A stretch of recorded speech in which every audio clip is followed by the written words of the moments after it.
देखनी अरे त सुंदर शरीरिया यज्ञ में जार लहो हम आखिर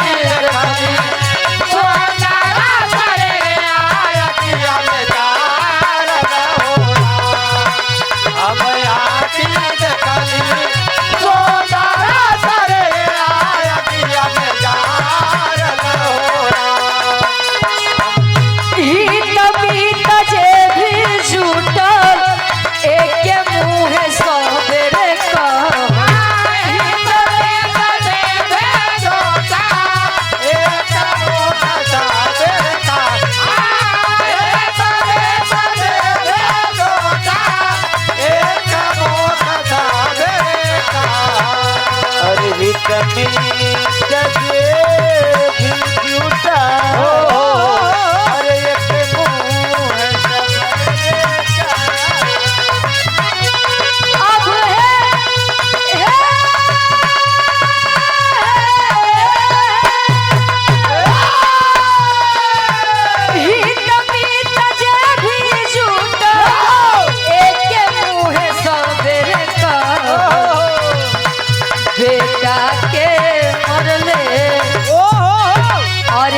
मरले अरे तब बाबूजी के नासर कनवा जार लहोगा बेटा के बाबूजी के नासर कनवा जार लहोगा बेटा के बाबूजी के नासर कनवा जार लहोगा बेटा के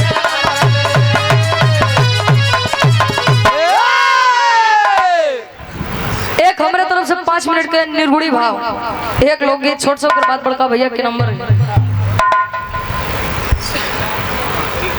कहते हैं आया है सो जाएगा राजा रंग फकीर अरे आया है सो जाएगा राजा रंग फकीर कोई विमान पे चढ़ चला कोई बंधा जात जंजीर जो आया है उसको जाना है संसार में 2 ही सत्य है पहला जन्म और जन्म के बाद मृत्यु यहाँ हमारा कोई नहीं है आपका कोई नहीं है स्वार्थी दुनिया है जब तक स्वार्थ हो तब तक तेरे पीछे लोग भगे हैं और जो दिन स्वार्थ खत्म हुए दिन तो सी रिश्ता खत्म जमाने की सच्चाई है कभी का भाव है कैसे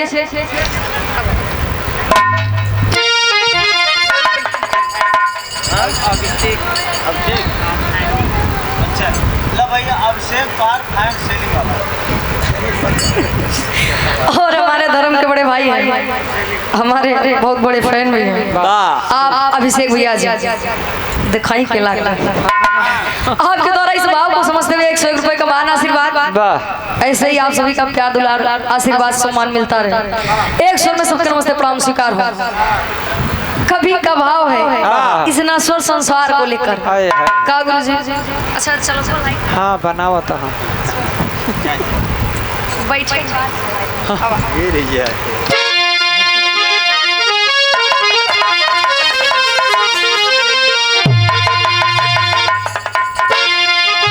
क्या बात है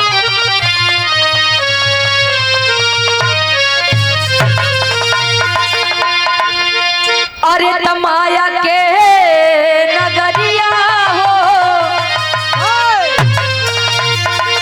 अरे माया के नगरिया हो गुजरिया जय पूछो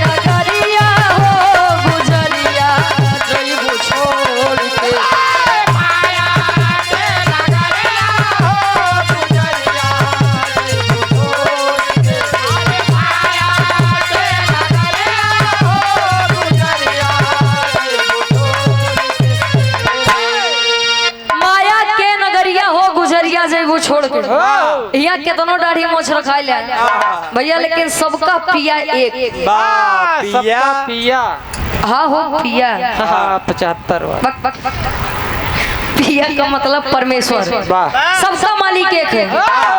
यहाँ पर केतनो कुछ कैले हैं क्यों कुछ आहा ही नहीं। माया के संसार में आने के बाद लोग माया के पीछे परेशान हैं।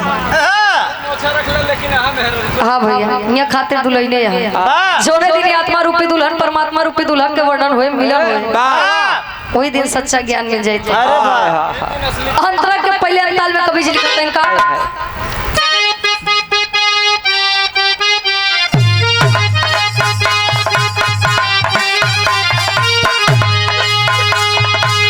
लाख 84 भटकी भटकी के मानो मिला बतनवा हो मानो मिला बतनवा रे भैया मानो मिला बतनवा हो मानो मिला बतनवा रे भैया मानो मिला बतनवा हो जय दिन पाती आई पिया के जाना पड़ी गवनवा हो गुजरिया जई छोड़ के अरे माया के नजरिया हो गुजरिया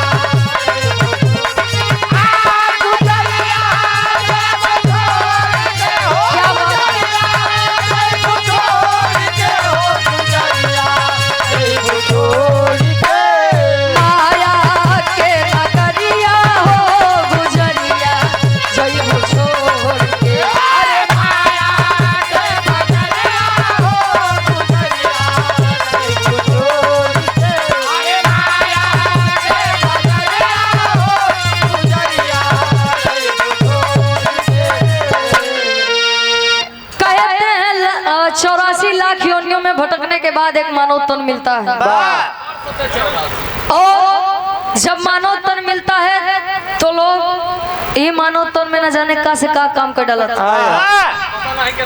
इंसान है तो इंसानियत सीखे अपने खातिर तो कुकुरो बिलार जियत जे दूसरे खातिर जिए हुए इंसान कहवावत है। संसार में जब इंसान आता है तो कहते हैं जन्म से लेकर मृत्यु तक जन्म से लेकर मृत्यु तक दौड़ता है आदमी।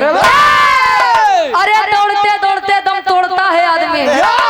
सुबह पलना शाम अर्थी चारपाई दोपहर इस 4 दिन की जिंदगी में 3 लकड़ी तोड़ता है आदमी। जन्म से लेकर जब तक मर नहीं जाता तब तक एक का पाई कितना जुटाई के रख ली कितना धन दौलत रख ली लेकिन सब ये छोड़ के जाबा कुछ लई के न जाबा।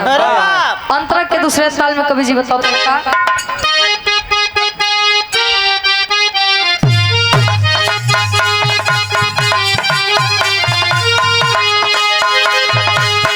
माया मोह में फंस के गोरिया खोई दिहू ई मनवा हो खोई देहो ए मनवा रे गोरिया खोई देहो ए मनवा हो खोई देहो ए मनवा रे गोरिया खोई देहो ए मनवा हो।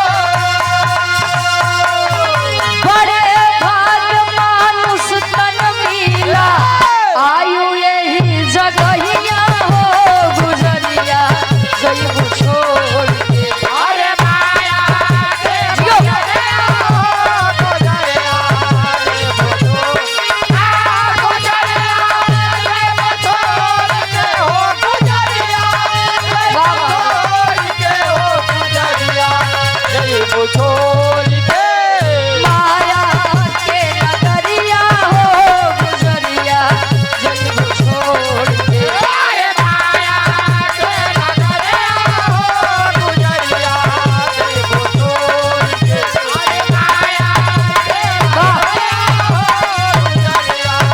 जय छोड़ के। माया मोह में फंस के गोरिया खोई दिहू ई मनवा हो। बड़े भाग मानुष तन मिला आयु यही जगहिया। कहते हैं जब बच्चा गर्भ में आता है माँ के तब देवी देवता से ये विनती हुई ए स्वामी ए प्रभु ए परमेश्वर हमका कैसो इ नरक से निकाल देता।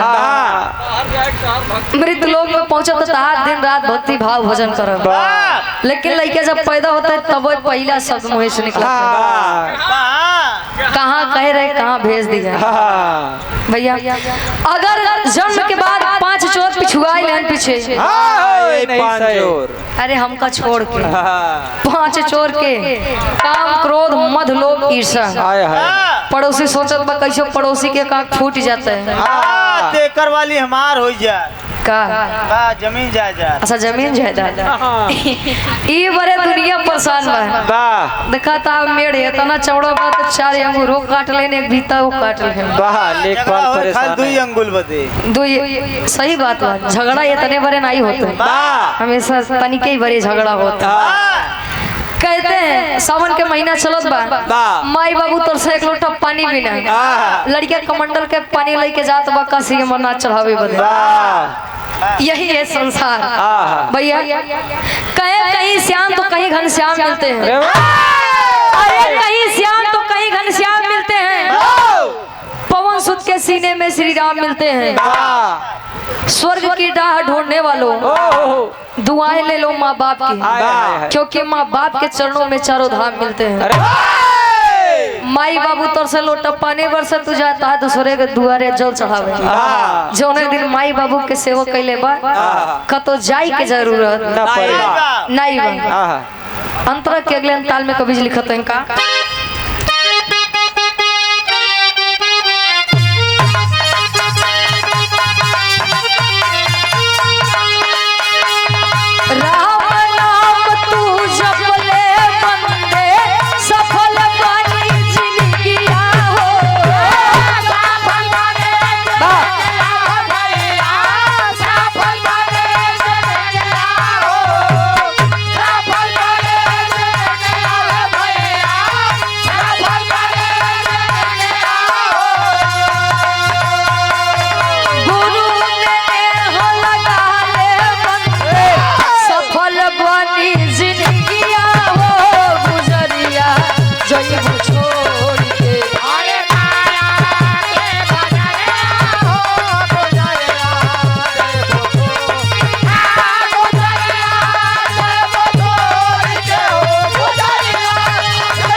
दुर्लभ है आज के समय में।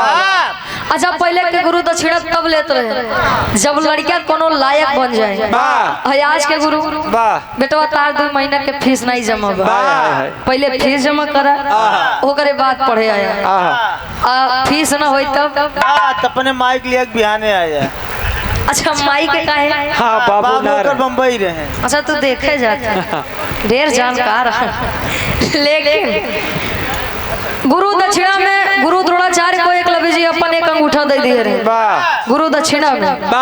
आज के लेके फीस नहीं देते हैं, गलती से हाथ उठाई देता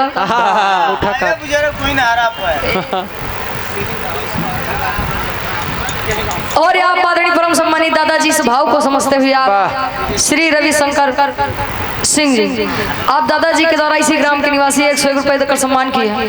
चरणों में कोट कोट नमन है, आशीर्वाद के चारे लड़का कहीं आवा वही भैरव तो का हम देखे थे गुरु खुदे हाथ न उठाएंगे भैया। आदरणीय परम सम्मानित हरिन्द्र यादव जी जिला पंचायत प्रत्याशी वार्ड नंबर 17 भैया जी के द्वारा 101 रुपए का महान आशीर्वाद। तैयारी बनाओ भैया, तैयारी बनाओ। सत्य के संसार में कहते हैं ना कि राम नाम सत्य है, कितनो झूठा ठेला है, आखिरी में यही होता है राम नाम सत्य है। सत्य है। जो दिन सत्य के ज्ञान हो गए वही दिन जान नैया भाव से पार हो जाएगी। एक बार पुनः ईश्वर से कामना है कि दादी जी को स्वर्ग में ऊंचा स्थान मिले। हरी भरी फुलवारी लगाई के दादी नश्वर संसार छोड़ के चली गई।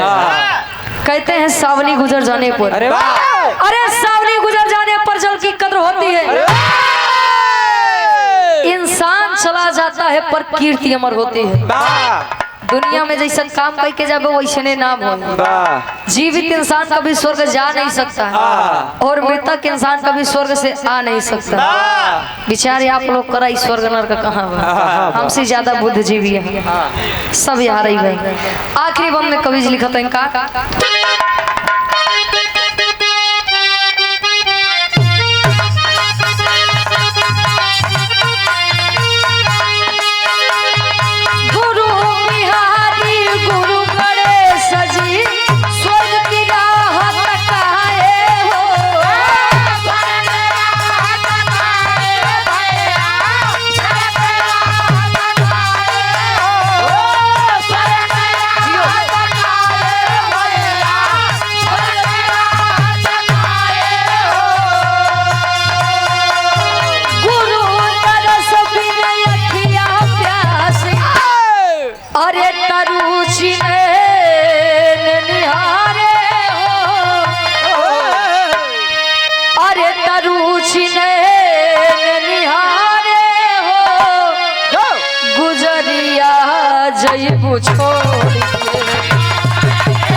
बड़का भैया के नंबर बाय आप लोग बाहर से आनंद ले जाए।